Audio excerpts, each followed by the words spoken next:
Bismillahirrahmanirrahim. Assalamualaikum warahmatullahi wabarakatuh. Halo teman-teman semuanya, perkenalkan nama aku Valensi Anara Syandana dari kelas F3. Kali ini saya akan mempresentasikan tugas saya untuk memenuhi ujian akhir semester saya, mata kuliah pengantar psikologi, semester 1 dari Fakultas Sosiologi dan Filsafat, jurusan Tasawuf dan Psikoterapi. Nah, jadi kali ini saya akan mempresentasikan sebuah artikel yang telah saya baca dalam bahasa Inggris yang berjudul Genetic and Environmental INF Influences on Personality Development Across the Lifespan, atau dalam bahasa Indonesia yang berarti pengaruh genetik dan lingkungan terhadap perkembangan kepribadian di sepanjang rentang kehidupan. Nah, jadi uh, artikel ini ngebahas apa sih? Kalau kita tahu ada ada kata yang biasanya disebutkan orang bahwa buah itu tidak jatuh jauh dari pohonnya. Nah, kalimat ini itu berarti bahwa seorang anak akan meniru sifat, kepribadian, atau beberapa hal yang dilakukan oleh orang tuanya. Atau bisa dikatakan, benar gak sih kalau anak itu kepribadiannya itu menurun dari genetik atau hal-hal lainnya? Dan juga kita akan mengetahui seberapa berpengaruh lingkungan terhadap perkembangan kepribadian kita. Gitu. Nah, teman-teman, selanjutnya di sini di artikel ini para ahli itu membentuk dua jenis penelitian yang dipakai untuk memperkirakan peran relatif gen dan lingkungan dalam perkembangan kepribadian itu. Mereka menggunakan dua desain penelitian dasar, yaitu ada studi kembar dan yang kedua itu ada studi adopsi.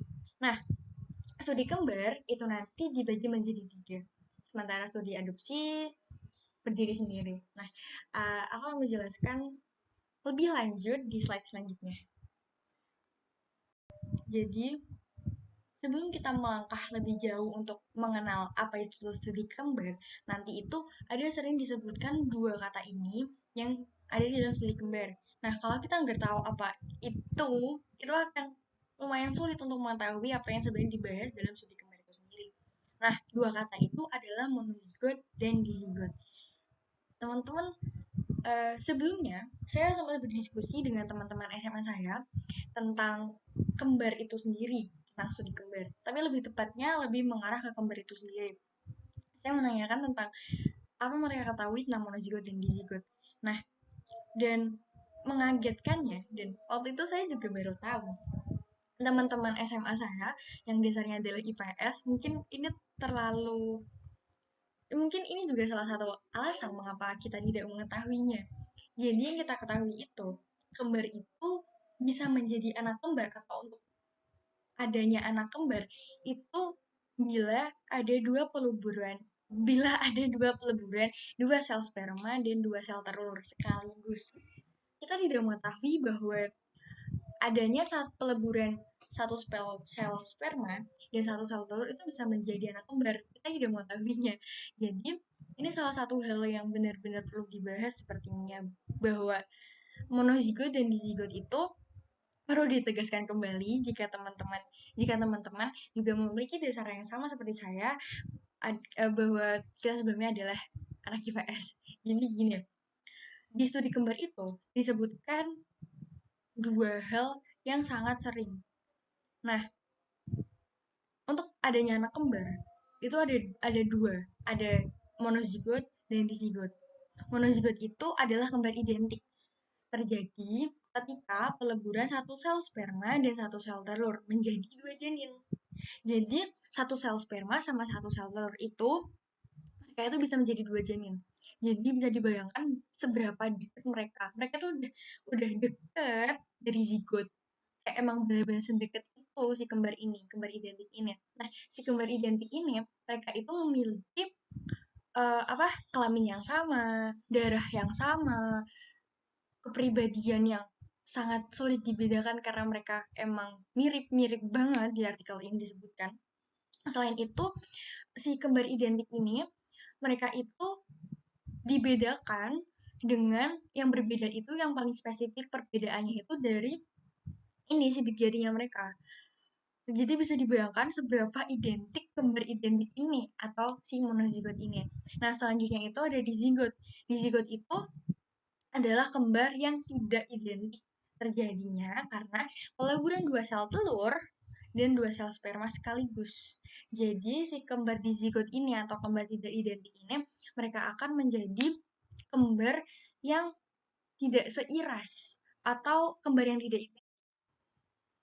Nah, kembar dizigot ini mereka bisa memiliki kelamin yang berbeda. Jadi kalau kalian bisa melihat kembar tapi mereka nggak kembar, itu adalah kembar dizigot atau kembar tidak identik. Nah, di artikel nanti mereka akan disebutkan monozigot itu disingkat sebagai MZ dan dizigot ini disingkat sebagai DZ. Nah, seperti itu. Nah, kini kita akan beralih ke kembar. Nah, kan tadi ada dua jenis penelitian, ada studi kembar sama studi adopsi. Nah, kali ini kita akan membahas studi kembar dulu ya. Logika penggunaan metode kembar untuk memperkirakan pengaruh yang dapat diwariskan itu katanya para peneliti itu cukup mudah dan dibagi menjadi tiga bagian, yaitu ada kesamaan, faktor kemiripan, dan yang terakhir itu nanti tuh studi kembar itu menjawab pertanyaan abadi. Nah, pertama kita akan ke arah pertama, kita akan menuju ke bagian pertama yaitu kesamaan. Nah, kesamaannya itu adalah kesamaan kesamaan kembar monozigot itu jauh lebih besar daripada kembar dizigot. Nah, kalau di nalar tuh gini, kembar monozigot kan dia dari satu sel sperma terus sama satu sel telur. Nah, mereka kan melakukan peleburan ini. Kalau dipikir-pikir, mereka kan sama, otomatis mereka kan dari satu sel telur dan satu sel sperma yang sama. Otomatis mereka kan dipikir lebih dekat daripada si dizigot. Karena kalau monozigot itu kan mereka identik, kembar identik. Sementara dizigot itu kembar yang tidak identik. Dari kata tidak identik dan dari kata identik, kita tuh udah bisa membayangkan kalau si monozigot itu jauh lebih besar tingkat kemiripannya daripada si dizigot ini sendiri. Terus selanjutnya kita beralih ke ya, terus yang kedua itu ada faktor kemiripan. Nah, faktor kemiripan seperti apa sih yang dimaksud?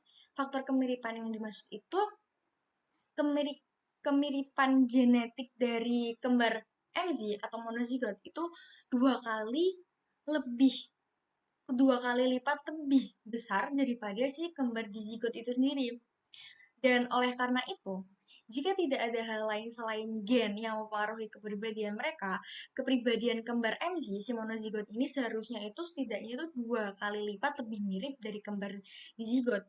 Jika tidak, hal ini mengindikasikan bahwa ada hal lain selain gen yang membuat si kembar serupa ini, yaitu lingkungan yang dimiliki oleh saudara kembar tersebut pasti meningkatkan kemiripan mereka. Jadi, uh, faktor kemiripan ini itu menjawab menjawab apakah pengalaman lingkungan itu mempengaruhi di atas pengaruh genetik itu sendiri. Nah, selanjutnya yang terakhir itu ada studi kembar ini menjawab tentang pertanyaan abadi. Pertanyaan abadi apa sih yang kejawab di studi kembar? Jadi itu yang dijawab itu tentang mengapa anggota keluarga itu berbeda satu sama lain. Logikanya begini, kembar MZ atau kembar monozigot itu saling berbagi gen. Si kembar monozigot ini saling berbagi gen aja mereka tuh masih memiliki perbedaan dan menjadi identik yang tidak sempurna karena kepribadian mereka itu. Jadi kepribadian mereka itu kan tidak sempurna karena padahal mereka itu saling berbagi gen. Apalagi hal ini menjadi menegaskan bahwa pengalaman yang unik dan berbeda itu mengurangi kesamaan mereka. Jadi itu gini, keluarga atau setiap orang itu pasti memiliki pengalaman dan ceritanya masing-masing. Pengalaman yang berbeda dan yang unik ini akan membuat kepribadian mereka juga berbeda. Mereka berkembang dengan berbeda, mereka memiliki masa lalu yang berbeda, cerita yang berbeda. Pasti mereka akan berkembang dengan cerita masa lalu dan apa yang mereka dapatkan dari dunia mereka sendiri itu. Nah, hal ini mengurangi kesamaan mereka. Setelah kita membahas banyak tentang studi kembar, nah kita selanjutnya juga akan membahas tentang studi adopsi. tentang apa sih studi adopsi itu, seberapa berpengaruhnya studi adopsi, dan lainnya, yaitu seperti ini. Logika dasar di balik penggunaan metode adopsi itu untuk memperkirakan pengaruh yang dapat diwariskan. Nah, dan itu juga disebutkan oleh para peneliti bahwa ini juga cukup mudah. Nah, jadi gini, korelasi antara anak adopsi dan kepribadian orang tua biologiskal itu memiliki transmisi genetik. Sedangkan korelasi anak adopsi dan kepribadian orang tua angkat itu mewakili transmisi sosial. Transmisi sosial itu yaitu lingkungannya itu. Nah, untuk menggunakan logika ini, para peneliti itu harus menguji asumsi kritis bahwa anak adopsi berbagi tidak lebih dari gen acak dengan orang tua adopsi mereka, yaitu adopsi bersifat ekstrafamilial dan agen adopsi tidak mencoba untuk mencocokkan karakteristik adopsi dan keluarga kandung. Selanjutnya, anak adopsi terbagi tidak lebih dari environment acak atau lingkungan yang acak dengan orang tua kandung mereka. Misalnya, kualitas pengasuhan prenatal dan panti asuhan tidak berkorelasi dengan latar belakang biologis anak adopsi itu. Kita akan beralih ke 3 klarifikasi dan kualifikasi yang perlu perhatian khusus. Pertama, studi kembar yang menggunakan penilaian kepribadian oleh teman sebaya dan bukan kuesioner kepribadian laporan diri. Jadi, diketahui eh, di kembar ini tuh penilaian kepribadiannya itu pernah sempet dari penilaian diri mereka sendiri. Maksudnya si kembar MZ, si kembar monozigot, dan si kembar DZ atau kembar dizigot, mereka itu malah menilai diri mereka sendiri dari mereka. Nah, jadi hal ini itu bisa lebih baik dikembangkan bila si kembar, maksudnya bila ada suatu kuesioner khusus atau menggunakan penilaian kepribadian mereka itu dari teman sebaya mereka, bukan dari diri mereka sendiri itu. Nah, yang kedua itu adalah penelitian temperamen dan kepribadian pada anak-anak. Terkadang orang tua itu seringkali berat sebelah dalam menilai anaknya sehingga menghasilkan hasil yang tidak valid. Nah, sarannya dalam artikel ini disebutkan bahwa orang tua itu bisa menilai anaknya dengan cara bias. Maksudnya tanpa berat sebelah bahwa yang anak si A ini memiliki eh, nilai yang lebih, maksudnya si A ini dia itu karena dia bisa ini itu dan lebih bisa membuat orang tuanya senang, akhirnya mendapatkan nilai lebih dari orang tuanya. Karena si B ini dia agak bandel, agak gini-gini, akhirnya dan pernah membuat sakit hati orang tuanya, itu membuat orang tua pasti memiliki nilai berat sebelah dalam menilainya. Nah, caranya dalam artikel ini disebutkan bahwa orang tua seharusnya memikirkan kembali, maksudnya tanpa melibatkan perasaan atau melibatkan cerita tersendiri yang membuatnya menilai anaknya itu berat sebelah. Maksudnya membuatnya menilai tidak adil terhadap salah satu kembar MZ monozigot atau kembar dizigot. Nah, yang kedua, studi keluarga dan adopsi kepribadian menghasilkan estimasi pengaruh genetik yang lebih rendah daripada studi kembar. Salah satunya karena perbedaan usia yang sangat signifikan. Meskipun studi adopsi jauh lebih sedikit, dan jauh lebih kecil daripada studi kembar tentang kepribadian, perlu dicatat bahwa studi ini tuh menunjukkan pengaruh genetik yang lebih kecil daripada studi kembar dan kurangnya korespondensi setidaknya terkait dengan penelitian kepribadian antara hasil studi kembar dan studi adopsi keluarga perlu diteliti lebih lanjut. Kita bahas tentang 4 temuan baru penelitian genetika perilaku tentang kepribadian. Jadi itu ada temuan terbaru atau beberapa temuan terbaru tentang penelitian genetika perilaku tentang kepribadian. Begitu. Jadi yang pertama, itu ada pengukuran kepribadian yang menggabungkan berbagai sudut pandang atau perspektif. Jadi dengan menggabungkan berbagai sudut pandang atau perspektif, nanti itu akan mempermudah penelitian genetika perilaku dalam melihat kepribadian itu sendiri. Kayak seumpamanya mereka mau melihat sesuatu dari sudut pandang yang berbeda-beda. Nah, ini nanti akan membuat atau memunculkan suatu hal-hal baru. Karena setiap perspektif atau setiap sudut pandang itu pasti memiliki pandangan atau pikiran yang tersendiri yang berbeda-beda, dan akhirnya jika itu digabungkan akan menghasilkan suatu hal yang baru atau titik tengah tertentu. Nah, seperti itu. Nah, yang kedua, itu ada keberhasilan genetika dalam menemukan penelitian yang baik. Maksudnya apa sih? Jadi itu maksudnya gini, penelitian genetika kan berhasil menemukan hasil penelitian yang bagus. Nah, tapi sebelumnya itu ada penelitian superfaktor yang menyatakan penyebab terbentuknya kepribadian itu karena banyak hal. Nah, di penelitian genetika menyebutkan bahwa yang mempengaruhi faktor kepribadian itu gen sama lingkungan. Karena superfaktor nggak mau penelitiannya berantakan, mereka tuh ngebuat pengaruh lingkungan seakan-akan nggak ada atau disembunyikan dengan tuduhan penelitiannya superfaktor itu tadi. Makanya, that's why superfaktor dianggap licik karena berbuat kayak gitu.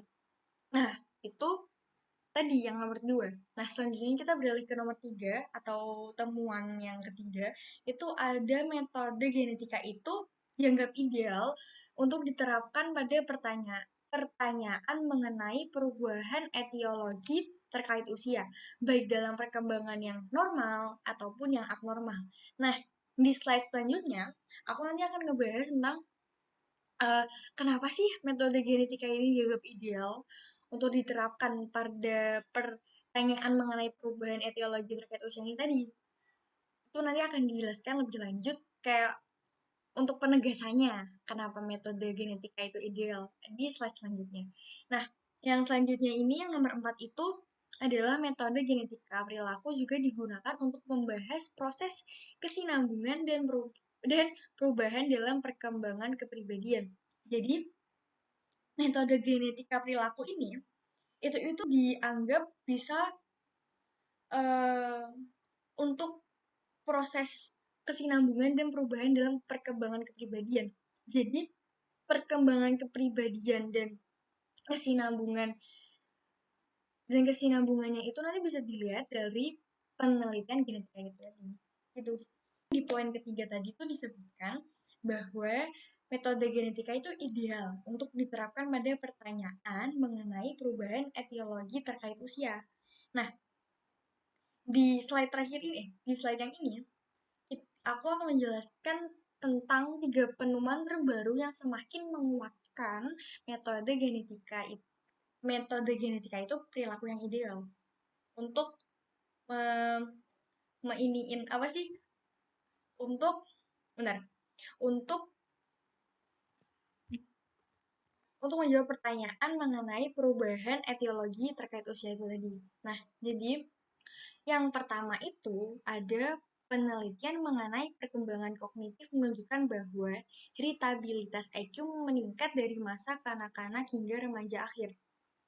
Jadi itu bisa dilihat kalau IQ itu meningkat dari masa kanak-kanak hingga remaja akhir. Yang kedua, itu ada penelitian perkembangan ketergantungan obat menunjukkan penyebab inisiasi dan ketergantungan tidak identik sehingga faktor yang menyebabkan remaja mencoba obat itu tidak selalu sama dengan faktor yang menyebabkan ketergantungan obat itu sendiri. Yang ketiga, penelitian psikopatologi perkembangan menunjukkan pola perilaku antisosial yang dimulai sejak awal kehidupan, menyebar di berbagai tempat, dan bertahan hingga dewasa lebih mungkin dipengaruhi oleh faktor genetik daripada pola kenakalan yang muncul di kemudian hari yang bersifat situasional dan sementara.